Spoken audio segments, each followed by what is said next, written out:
Every story leaves a shadow, and every shadow needs a place to grow. If you found yourself returning to these dark corners night after night, and you'd like to keep the lantern burning, we've just opened a Patreon. If you'd like to join us, you'll find a link waiting for you in the description below.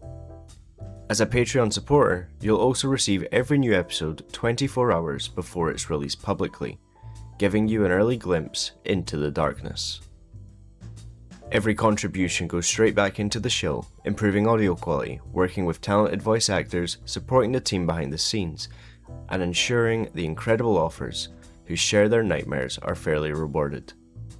Of course, there's never any obligation. Simply listening means more than you know. But if you'd like to help these tales become even darker, even richer, and even more immersive, I'd be honoured to welcome you. Now, dim the lights, lock the door, and let's return to the darkness.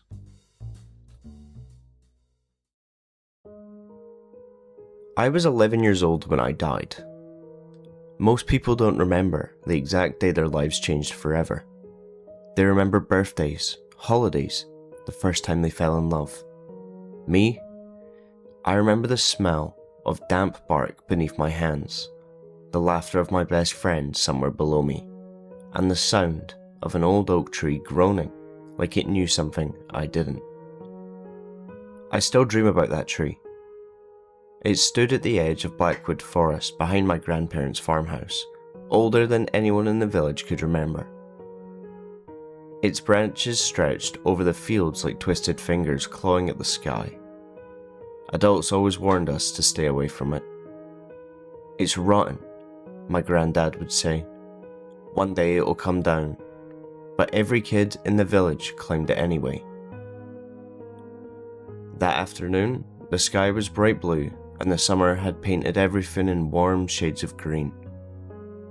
My friend Jamie dared me to climb higher than anyone ever had. "You won't." "I will." "You'll fall." "I won't." Famous last words. I climbed higher than I'd ever climbed before. The bark scraped my palms and the branches became thinner beneath my weight. Looking down made my stomach twist. Jamie looked tiny, waving from the ground. "That's high enough," he shouted. I grinned. Then I reached for one more branch. There was a loud crack. Not a snap, a crack, like a gunshot.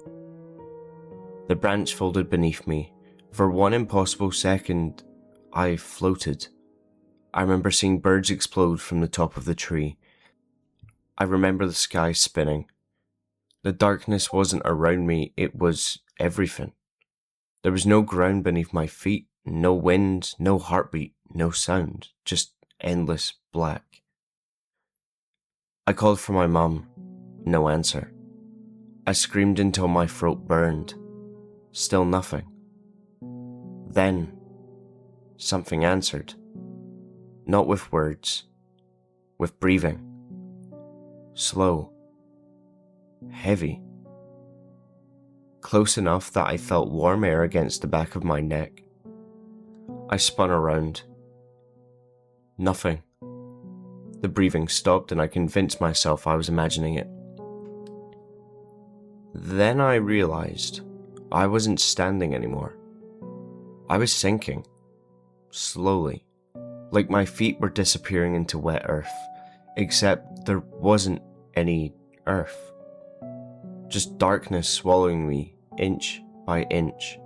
I struggled. It didn't matter. Eventually, the darkness reached my knees, then my waist, then my chest. Just before it reached my chin, the world changed. I stood beneath a sky that wasn't a sky. It looked like cracked stone stretching forever overhead, covered in thousands of hairline fractures glowing with dull red light. There was no sun, no moon, yet somehow I could see. The forest surrounding me was silent. Every tree was dead. Not leafless. Dead. Their trunks were grey and smooth, as if the bark had been peeled away centuries ago. None of them moved, not even slightly. There wasn't any wind, there wasn't any life. The silence pressed against my ears until they ached. I started walking because standing still somehow felt worse. I don't know how long I walked. Minutes, days, years. Time didn't seem to exist there. Eventually, I noticed someone standing between the trees. A woman. Her back faced me. "Miss?" She didn't answer. I stepped closer. Her dress looked ancient, filthy. It dragged through ash that covered the ground like snow. "Are you okay?" Still nothing. When I was close enough to touch her shoulder, she turned. Her face had no eyes, no nose, no mouth, just smooth, pale skin stretched across where they should have been. Yet somehow, I knew she was looking directly at me. Every instinct screamed to me to run, so I did. I sprinted through the deep forest until my lungs felt ready to burst. Branches caught my clothes, the ash puffed beneath every footstep. Behind me, nothing. No footsteps, no breathing, no chase. But somehow I knew she followed me. Not quickly, patiently, like it already knew where I would end up. Eventually, the trees opened into a massive clearing. I wish they hadn't. Thousands of people stood there, perfectly still. Men, women, children, all facing the same direction. None of them moved, none of them blinked. They looked frozen, like statues carved from flesh. I stepped towards the nearest man. "Hello." Nothing. I waved my hand in front of his face, no reaction.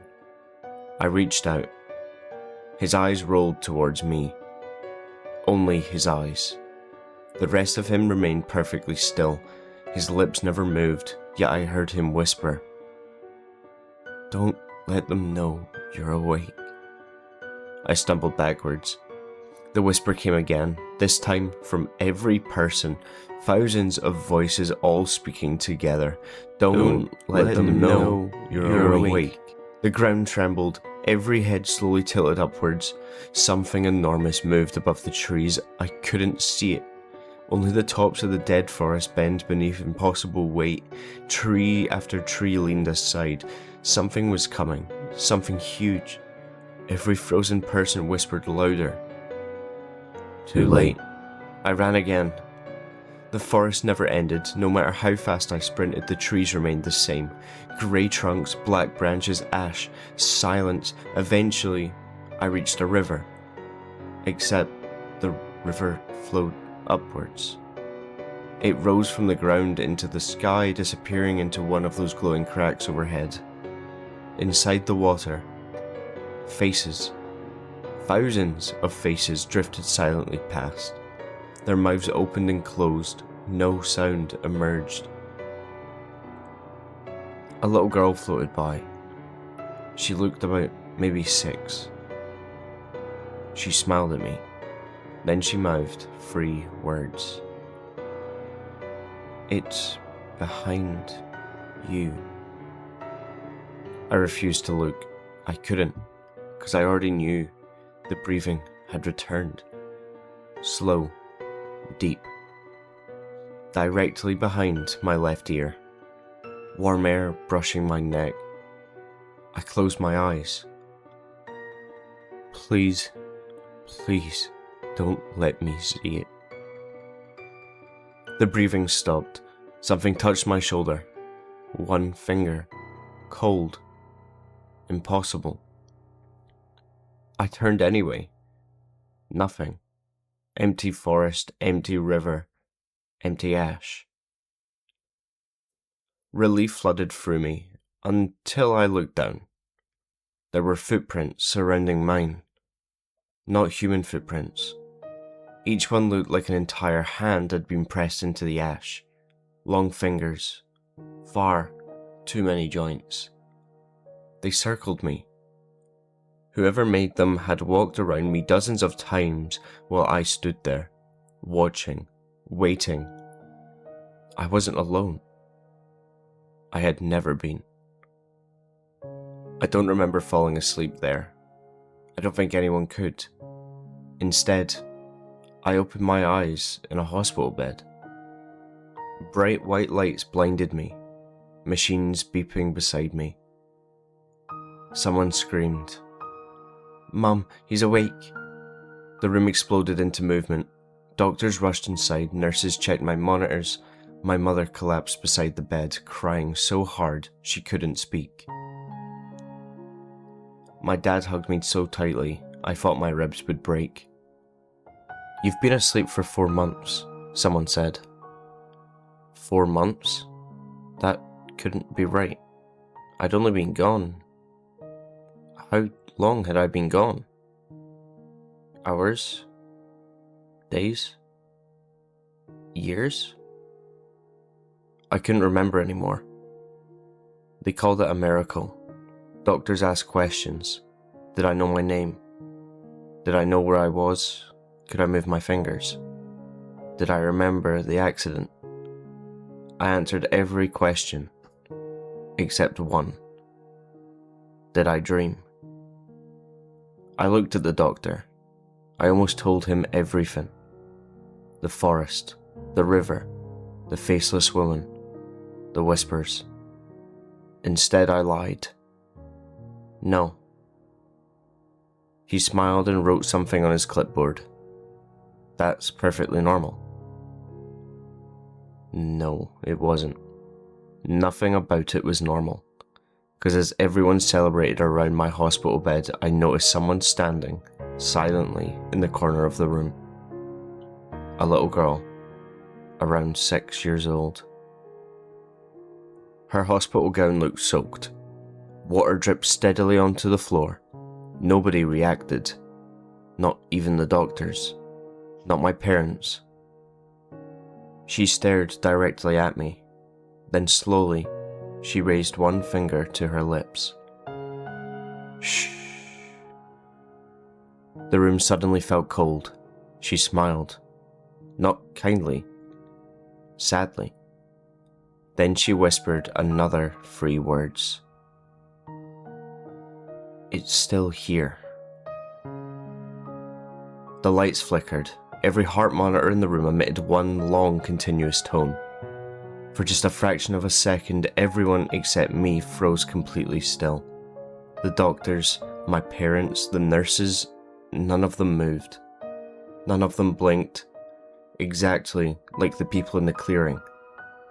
Then just as suddenly, everything returned to normal. The heart monitors beeped again. People laughed. Someone adjusted my blanket. No one seemed to notice anything had happened. The little girl was gone, but on the polished hospital floor, leading from the corner of the room to the side of my bed, were damp footprints. Not feet. Hands. Long, wet handprints, as though something had crawled out of the darkness and followed me home.